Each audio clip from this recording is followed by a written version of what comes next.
नमस्कार दोस्तों अंगुलियां चटकाना एक सामान्य आदत है। घंटों काम करने के दौरान या फिर बैठे बैठे कोई भी कभी भी अपनी अंगुलियां चटकाने लगता है। दरअसल कुछ लोगों के लिए ये उदासी या फिर नर्वसनेस से निपटने का एक तरीका है, जबकि कुछ लोगों के लिए ये महज टाइम पास है।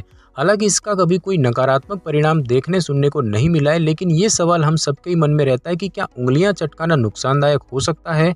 हालांकि इस विषय पर गंभीरता से शोध किए जाने की ज़रूरत है, लेकिन आइए सही तौर पर जानते हैं कि अंगुलियां चटकाना क्यों सही नहीं है।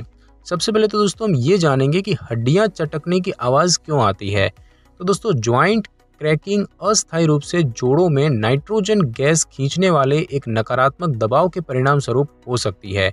ये बिल्कुल उंगलियां चटकाने जैसी होती है और ये नुकसानदेह नहीं है। और ऐसी ही आवाज़ तब भी आती है जब नसें ऊतकों के ऊपर चढ़ जाती है और ये अपने अपने कार्य में सामंजस्य बैठाने की कोशिश करती है। उम्र बढ़ने के साथ मांसपेशियां और कार्य प्रणाली में बदलाव होता है और जिस कारण चटकने की आवाज़ ज़्यादा हो सकती है। अगर चटकने के दौरान दर्द भी हो तो समझें आपके जोड़ों में कुछ असामान्यता है, जैसे कि नर्म हड्डियां कमज़ोर हो गई हैं या फिर लिगामेंट में चोट लग गई है। गठिया, बर्साइटिस, टेंडिनाइटिस यानी कि एड़ी में दर्द या ऐंठन, उसके कुछ मरीजों में सूजे हुए ऊतकों में चटकने की आवाज़ आती है। तो बात की जाए उंगलियां या फिर हड्डियां चटकाने के नुकसान क्या होते हैं, तो सबसे पहला है जोड़ों का खिसकना।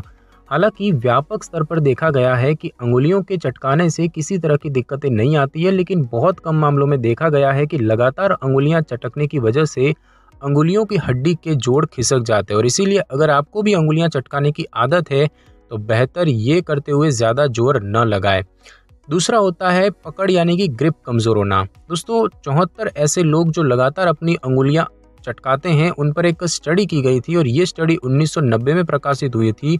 और इसके मुताबिक जो लोग नियमित अंगुलियां चटकाते हैं उनकी पकड़ कमज़ोर हो जाती है। तीसरा है अंगुलियों में सूजन होना। तो इस स्टडी से ये भी पता चला था कि जो लोग लगातार अपनी अंगुलियां चटकाते हैं उनकी अंगुलियों में सूजन आ जाती है, जबकि जो लोग नहीं चटकाते उनको इस तरह की समस्या नहीं आती।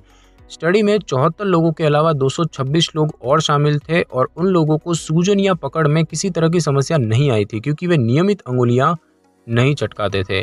और साथ ही साथ बात की जाए कि क्या उंगलियां चटकाने से आर्थराइटिस हो सकता है, तो दोस्तों कुछ लोगों को लगता है कि उंगलियां चटकाने से कई तरह की समस्या हो सकती है, जबकि अब तक कोई भी ऐसा शोध या स्टडी नहीं हुई है जिसने व्यापक रूप से साबित किया हो कि उंगली चटकाने से कोई समस्या होती है। खासकर आर्थराइटिस की बात करें तो ये समस्या भी उंगली चटकाने से नहीं होती। दोस्तों बात की जाए कि आपको डॉक्टर को दिखाने की ज़रूरत कब होती है, तो दोस्तों जैसा कि आपको इस बात से वाकिफ़ है कि उंगली चटकाने से किसी तरह का नुकसान नहीं होता है और इसके बावजूद बार बार या बहुत ज़्यादा उंगली चटकाने से कुछ नुकसान देखने को मिलते हैं। और इन लक्षणों पर गौर करें और ज़रूरत होने पर डॉक्टर से संपर्क करना चाहिए, जैसे कि जब अंगुलियों में सूजन हो, रंग बदल जाए या फिर फूल जाए, अगर अंगुलियों को पूरी तरह स्ट्रेच न कर सकें, अंगुलियों की पोर में सुन्नपन हो, जब हथेली और अंगुली मोड़ने के दौरान दर्द हो, अगर सुबह नींद से उठने के बाद हाथ लगभग 30 मिनट तक अकड़ जाए, अगर अंगुलियों में जलन महसूस हो, अगर जोड़ों में अत्यधिक दर्द हो और अगर अंगुलियों को मोड़ने में समस्या आए, तो आपको डॉक्टर को संपर्क करना चाहिए। और अंगुलियां चटकाना कोई समस्या नहीं है। दोस्तों बात की जाए कि क्या उंगलियां चटकाने के फ़ायदे होते हैं, तो दोस्तों हालांकि अब तक किसी शोध ने ये भी साबित नहीं किया कि उंगली चटकाने से किसी तरह के फ़ायदे होते हैं, लेकिन अमूमन लोग नर्वसनेस कम करने के लिए, टाइम पास करने के लिए उंगली चटकाते हैं। और इस तरह से देखा जाए तो उंगली चटकाना मन को अच्छा लगता है, इसीलिए लोगों द्वारा ये किया जाता है।